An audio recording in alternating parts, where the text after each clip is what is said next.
While full-scale tests of the single-seat rotochute glider were in progress, Raoul Hafner decided to apply this principle on a larger scale, to military transport vehicles. The trials showed that it was possible to use a greatly simplified rotor system and that fixed stabilizing surfaces at the tail were sufficient. They also confirmed that the low takeoff and landing speeds allowed the use of ordinary automobile suspension as landing gear. On April 3, 1942, the rotary wing section of the Airborne Forces Experimental Establishment at Ringway, Manchester, submitted a proposal to apply the system called Blitz Buggy to a Jeep. Along with estimates of performance and production costs compared with the airspeed Horsa glider, the only aircraft then available for transporting a Jeep, a preliminary layout was presented. The advantages cited for the rotary wing system were simplicity, low cost, and the ability to land in a very limited space. With a rotor diameter of 50 feet, projected towing speed was not more than 160 miles per hour, with a payload capacity of up to 3,500 pounds. The estimated cost per ton of payload, assuming the vehicle would be written off after a single flight, was about 343 pounds sterling compared with 2,470 pounds for the Horsa glider. It was also noted that the proposed 2,450 pounds of payload formed part of the main structure, serving as both fuselage and undercarriage, and that the dry weight of 250 pounds consisted only of the rotor carrying parts. Another proposal submitted by the 38th Wing envisioned the airborne transport of a two-man submarine. A specification was issued requiring a rotary wing glider designed around the Willys Jeep. The primary requirement was the air transport of the Jeep, and the ability to land on rough terrain was also an important factor. It was stated that if such a rotary wing glider was to be used for these purposes, it must be flyable by an ordinary Royal Air Force pilot, possibly after a short conversion course. The glider also had to be towable by standard RAF tug aircraft, with an average towing speed of about 120 miles per hour and not exceeding 150 miles per hour. Another aspect requiring careful consideration was the time and effort needed to prepare the Jeep for use after landing. Strength requirements were based largely on those for earlier rotary wing aircraft designs.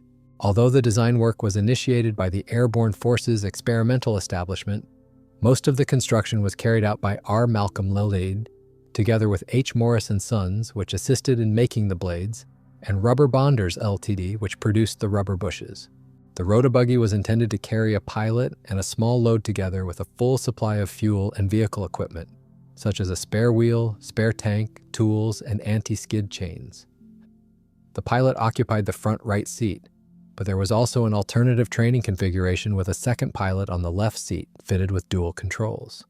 In this version, the equipment and fuel were omitted. Initial rotation of the rotor before takeoff was achieved by a launching cable pulled by a second vehicle. In flight, rotor rotation was sustained by the airflow through the rotor disc.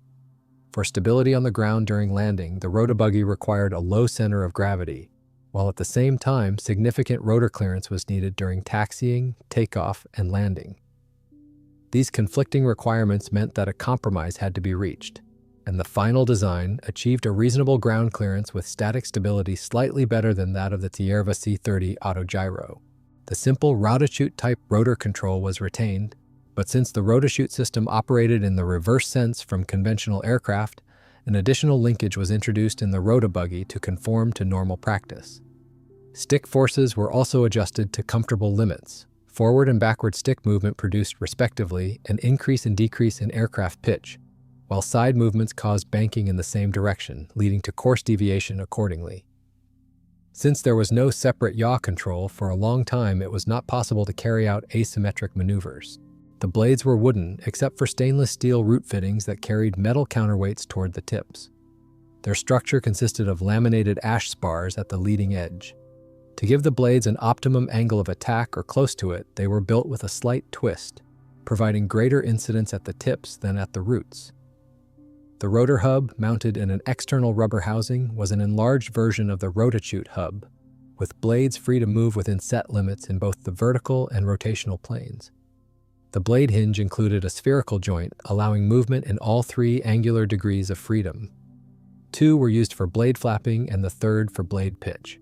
A separate horizontal hinge, linked to the rotor shaft by a horizontal pin, was provided for setting blade pitch. The rotor was controlled through a linkage terminating at the pilot's control stick.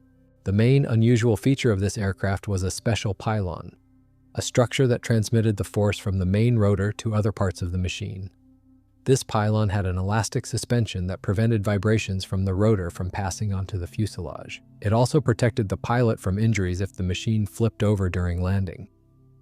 One of the 6 struts of the pylon had a screw thread, the length of which could be adjusted from the cockpit. This allowed the rotor hub to be tilted forward or backward for balancing. However, the pilot could not change this length during flight. Rubber dampers in the main joints gave the hub significant freedom of movement in the plane of rotation, which was very important for a rotor without vertical hinges, as initially fitted on the Rotabuggy. In addition to the control stick, the front and rear spars, and a quick-release handle, there was also the possibility of adjusting the elevator on the ground. The elevator could be raised or lowered together to balance the machine in pitch, or separately for lateral balancing. The tail fairing was made of plywood and had a monocoque structure attached at 4 points to the rear part of the Jeep and cockpit.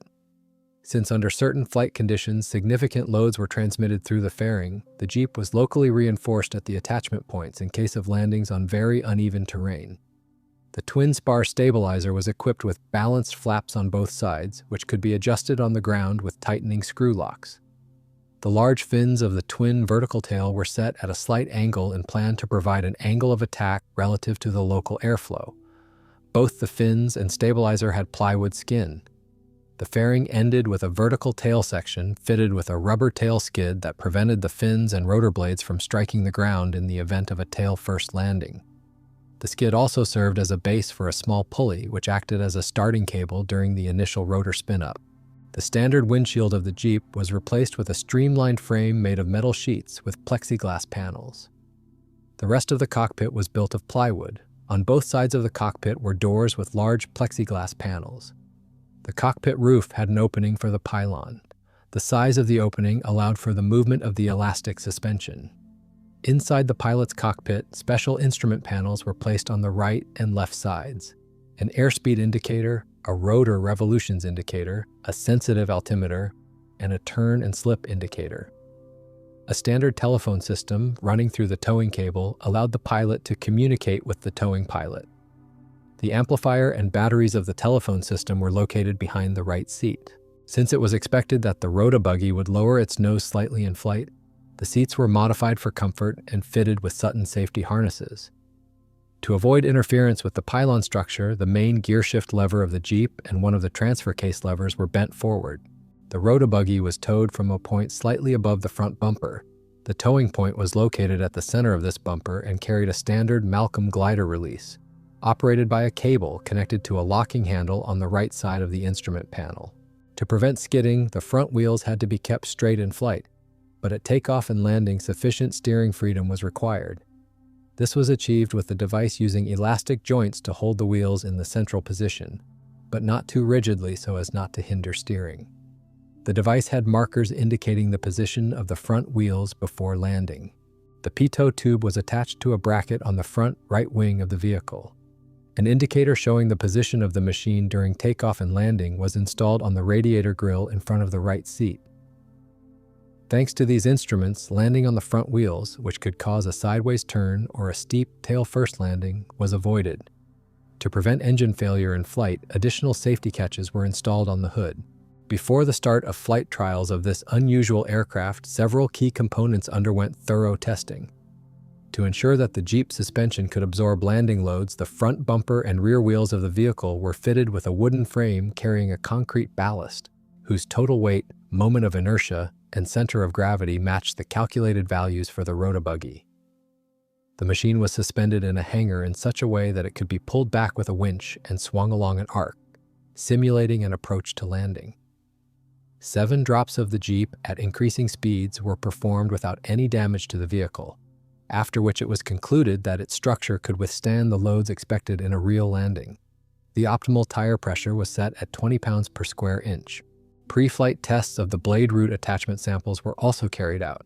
Their design was gradually improved until it met the required strength standards. Since the load capacity of the sprung hub of the Rotachute was only 1/10 of what was needed for the Rotabuggy, The strength of the connections between the rubber hub and its inner and outer steel rings had to be investigated. Different samples underwent 3 series of tests, all of which were successful. To test the rotor's performance, it was mounted on a tall structure attached to a heavy diamond T truck. This vehicle was heavy enough not to tip over under the rotor's lift, and powerful enough to move forward at good speed despite the air resistance from the spinning blades. The structure allowed the rotor to be tilted forward or backward up to 25 degrees, while a simple control lever changed the pitch of the blades, which could deflect forward, backward, and sideways. A full set of measuring instruments was installed to record all blade movements. To start the rotor, the truck moved slowly against the wind while several men pulled the starting rope located at the rear. Once the rotor reached 60 revolutions per minute, its speed could be regulated by changing the truck's speed. For some trials, a temporary seat and control stick were installed to assess how the controls worked and what kind of vibrations occurred. The first design, with rigidly fixed blades, produced strong vibrations throughout the system. As the rotor speed increased, the vibrations became so severe that it was unsafe to accelerate beyond 160 revolutions per minute, which provided about 1,500 pounds of lift. After modifications to the rubber suspension block, the speed was increased to 190 revolutions per minute, but the vibrations again became dangerously strong. It was therefore decided to design and build a new rotor with hinged blades. The new construction significantly reduced vibrations at all speeds, allowing the rotor to accelerate to 235 revolutions per minute, with lift increasing to 3,700 pounds. However, when the control system was connected, the alternating forces in the rotor proved too great for the control mechanism's mass to absorb. To solve this problem, 4 pounds of lead were attached to the control stick, later increased to a total of 22 pounds of lead weights. This reduced the vibrations in both the rotor and the control system sufficiently. The rotor assembly was mounted on the Rotabuggy, and the vehicle was ready for its first flight trials. The first ground test took place on November 16, 1943 at Sherburne and Elmet. All subsequent Rotabuggy trials were also held there, using the same Diamond T truck that had been employed for the rotor tests.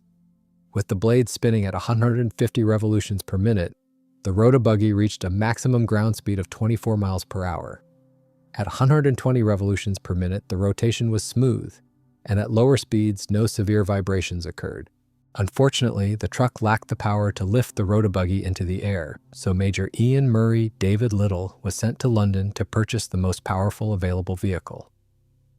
After an unsuccessful attempt to acquire the record-setting Napier Railton, he found a Bentley with a 4-liter supercharged engine, which proved powerful enough for the task. 3 more ground runs were carried out, showing that effective rotor acceleration was more important than forward speed. During the final run, the front wheels even lifted off the ground. On November 27th, the day began with a failed attempt when low rotor speed and high forward speed caused the blades to strike the ground. But later that same day, Little achieved the first flight of the Rotabuggy. It lifted off at 235 revolutions per minute at a speed of 37 miles per hour with no noticeable vibrations. The next flight, on December 9th, was conducted with a Whitley bomber as the towing aircraft. This time, vibrations appeared in the control stick and yaw oscillations were observed during landing. 2 days later, again with the Whitley, vibrations at 50 miles per hour became so strong that normal control was difficult, and Little found it hard to keep the machine steady in pitch. On January 12, 1944, the Bentley resumed the role of tow vehicle and was used until the 29th, during which 8 tests were carried out.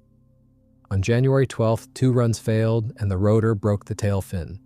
The following day, the blades became entangled in the starting rope, causing damage to the trailing edges as they compressed. On January 17th, during the 11th test, Little took off at 35 miles per hour and found that the Rotabuggy was too tail-heavy.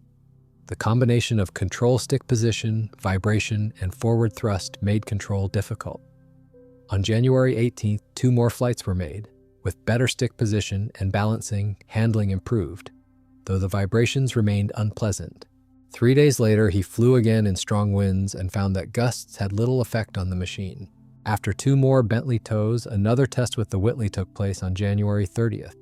This time, the Rotabuggy landed on its front wheels and slightly damaged the left one, tilting at about 35-40 miles per hour and turning left immediately after touchdown.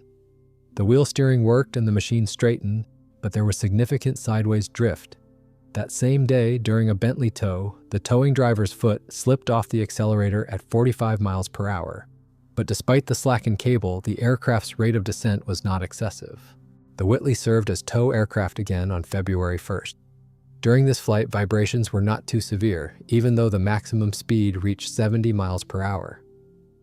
For the flights on February 23rd, a special towing cable was fitted to the Bentley, allowing the craft to move freely in all directions, eliminating torque from cable tension.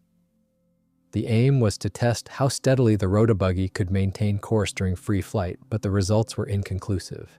The first tests were conducted during straight flight.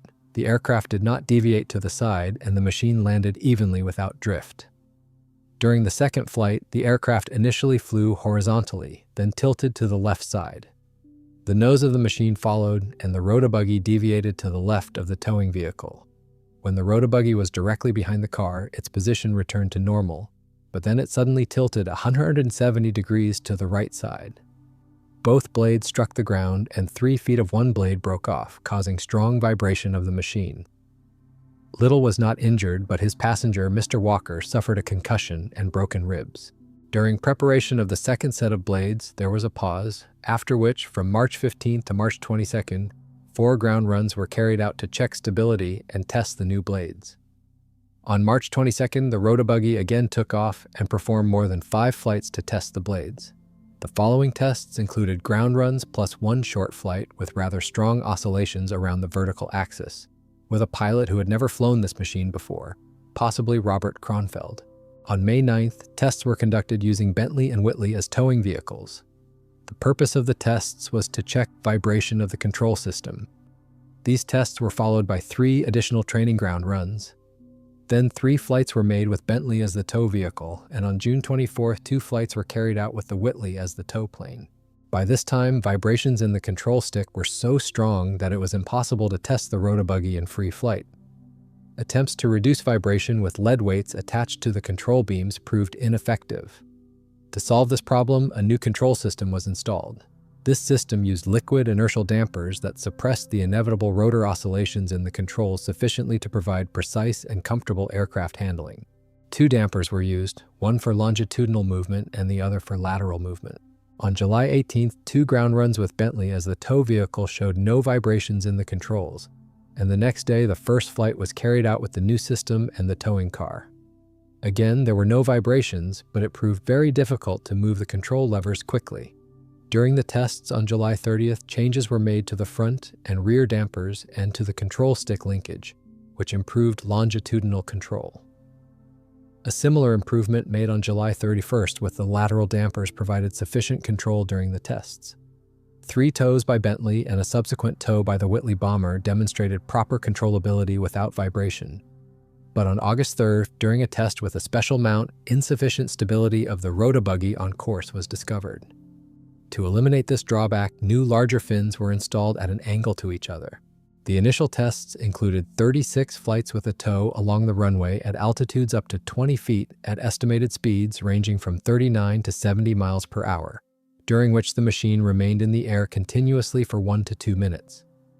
In all tests, the driver also acted as the pilot, and in many cases, Hafner himself performed these duties, which included taxiing, using the rudder during takeoff and landing, and observation. The low-pressure zone behind the Whitley tow plane created no difficulties and was in fact helpful for accelerating the rotor and at the beginning of Rotabuggy takeoff. To start the rotor, a 150-foot cable was wound 74 times around its axis, with the other end attached to the starter vehicle. The Rotabuggy was positioned facing the wind or angled 60 degrees to the wind to increase its speed by more than 10 miles per hour. Then the brakes of the starter car were applied to maximum, and the tow aircraft slowly pulled the Rotabuggy past the car, tightening the cable and accelerating the rotor. In addition, the Rotabuggy's brakes could be applied, and the tension in the cable slowly pulled the starter car backward. Before testing, there was no need to adjust the aircraft laterally, although the front and rear trim had to be slightly changed. The point was that the rotor speed varied with the change in blade pitch angle. When the rotor turned more slowly, the tail of the machine became heavier. During towing, the Rotabuggy was very stable if it deviated from course, but problems could arise during landing. At the end of the second flight, the machine landed on its rear wheels and for some time rolled with the front wheels raised. During landing, swaying and oscillations around the vertical axis began. The rear wheels alternately lifted off the ground. Time was required to determine the best method of landing while under tow. At first, the control stick was pushed forward for landing, and when the rotabuggy was rolling on the ground, the cable was released. The aircraft tended to turn sideways, but this was easily corrected with the wheel steering. It was found that turns began while the machine was still almost in the air, and if prolonged, the deviation from course could increase to significant angles. Such problems did not occur during unladen landings, which were performed onto the tail at lower speeds and with greater deceleration. In the finally developed piloting technique for landing, the pilot reduced speed fairly slowly and gradually as the rotabuggy neared the ground. Immediately after touchdown, the pilot released the tow cable, taking care not to push the control stick forward. After the cable was released, the vehicle rapidly lost speed, and the control stick was moved to a position between the central and rearmost positions until the vehicle stopped. The control stick was not moved forward while the vehicle taxied along the runway after landing.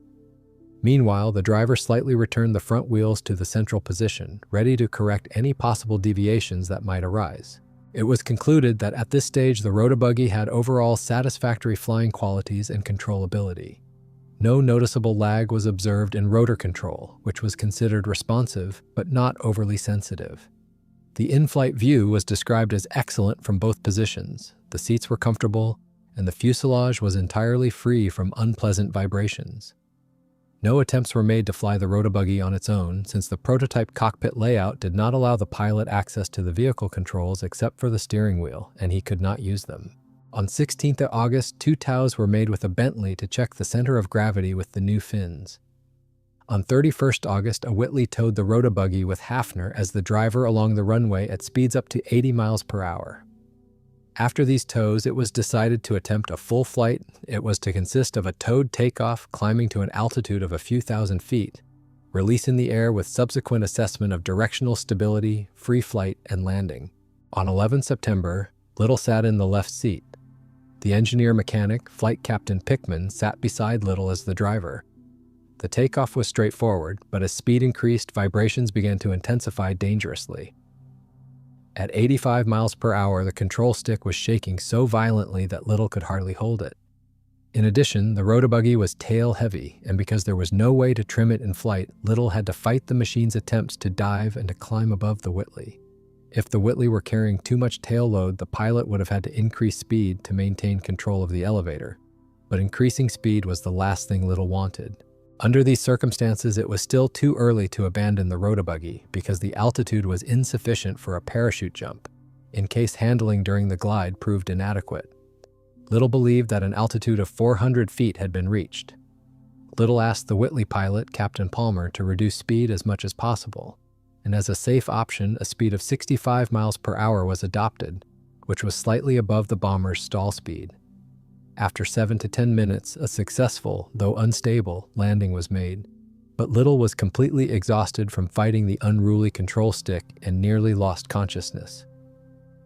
He said that if there had been a way to trim the fore and aft balance in flight, the story of the first full flight might have been quite different. However, this was the last flight of the rotabuggy and the end of its program. Many problems still needed to be solved, but the appearance of the Horsa II and Hamilcar gliders made the rotabuggy unnecessary. The Jeep that was part of the rotabuggy later served with the transport unit at Bowling and was used for flight control. It retained the higher windscreen and all flying equipment, which surprised strangers and caused a stir when it was said that the vehicle occasionally made circuits around the area. In 1947, the rear part of the rotabuggy fuselage was seen at Bowling, where it lay outside the operational area. The rotabuggy was not the most ambitious project to use this principle. While preliminary calculations were being made for the rotabuggy, Hafner proposed his rotaplane idea for the Valentine tank weighing 35,000 pounds. As with the Jeep, the tank would receive a light fairing with tail surfaces and twin fins at its rear. Its massive rotor, 152 feet in diameter, would be started before takeoff by the tank engine through a special auxiliary engine near the hub of the lifting rotor and a shaft with a pair of large wheels at the ends. The wheels were arranged below the center of gravity of this ingenious invention. The tank was to land directly on its tracks, and landing shocks were to be absorbed by the tank's own shock absorbers and suspension. After landing, the rotor and fairing were to be jettisoned. Because there was no aircraft with sufficient power capable of safely taking off and towing a flying tank, Hafner proposed that the tank be towed by a Halifax bomber, and that bomber in turn be towed by a transport Dakota. The Dakota would be responsible for towing only during takeoff. A scheme using 2 Halifax bombers was also mentioned, but the runway width would probably have ruled out that proposal. The maximum permissible towing speed was estimated at 150 miles per hour, and at 115 miles per hour, the maximum glide angle was estimated to be 1:98. Hafner's flying tank performance showed a considerable improvement compared with the Rotabuggy. This was largely due to the fact that the fuselage drag under the tank's rotor became insignificant compared with the forces acting on the tank rotor. According to Hafner, this aircraft would have been cheap to produce, economical to operate, and its technical and flying characteristics were similar to those of other autogyros. Hafner claimed that its ability to land on confined sites and to be operational immediately after landing would have allowed the introduction of a new tactic in ground operations. Unfortunately, the Ministry of Aviation Industry did not seem to share his enthusiasm for this idea.